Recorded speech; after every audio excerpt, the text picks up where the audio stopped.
अ, धन्यवाद। मैंने आज कार्यभार ग्रहण किया है।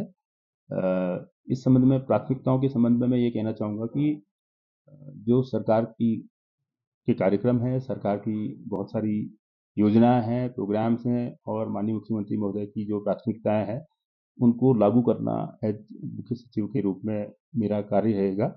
हम कोशिश करेंगे कि सरकार की कल्याणकारी योजनाएँ, सरकार के विभिन्न तरह के कार्यक्रम और सरकार की जो भी प्राथमिकताएं हैं उनको तेजी से लागू करें, उनको लोगों तक उनको प्रभावी रूप से उनका फायदा पहुंचाएं और आम जनता को सुलभ और सरल तरीके से प्रशासन मिल पाए और उनकी जो भी आवश्यक और समस्याएं हैं, उनकी जो आवश्यकताएं हैं, उनके जो रिक्वायरमेंट्स हैं उनको हम पूरा कर पाए, ये मेरा पूरी तरह से प्रयास है। उत्तर प्रदेश के आर्थिक हालातों इस संबंध में मैं ये तो एक बड़ा बड़ा विषय है। इसमें इतनी इस समय आज मैं इतना विस्तृत रूप से वो नहीं कह पाऊँगा, लेकिन सरकार कार्य करती रहती है और कार्यक्रम अ, बनते रहेंगे। सरकार की जो भी योजनाएँ बनेंगी उनको हम प्रभावी रूप से लागू कराएँगे और उसमें ये सब चीज़ें ध्यान में रखी जाएँगी।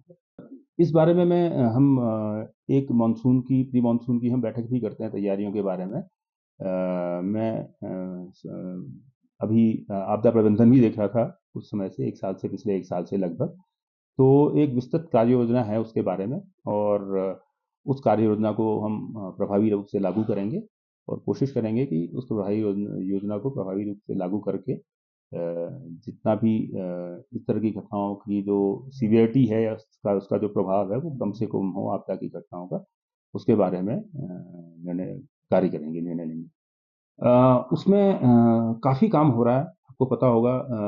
जैसे पीडीएनए में काफ़ी काम हो रहा है। पीडीएनए 23 लगभग लागू हो चुका है, पीडीएनए 25 अभी लागू होगा और इसके अलावा हमारे वर्ल्ड बैंक और एएफटी के प्रोजेक्ट भी हैं जिसमें हम सूचना तंत्र जो है आपदा से संबंधित जो सेंसर्स हैं, सूचना तंत्र है, जितने जो इक्विपमेंट लगने चाहिए जिससे आपदा का पूर्वानुमान किया जा सके और अगर आपदा आती है तो उसके बारे में अर्ली वार्निंग सिस्टम जिसे बोलते हैं, तुरंत सूचना दे करके इसका प्रभाव को कम से कम किया जा सके, उसके बारे में कई तरह के प्रोजेक्ट सरकार ने चला रखे हैं।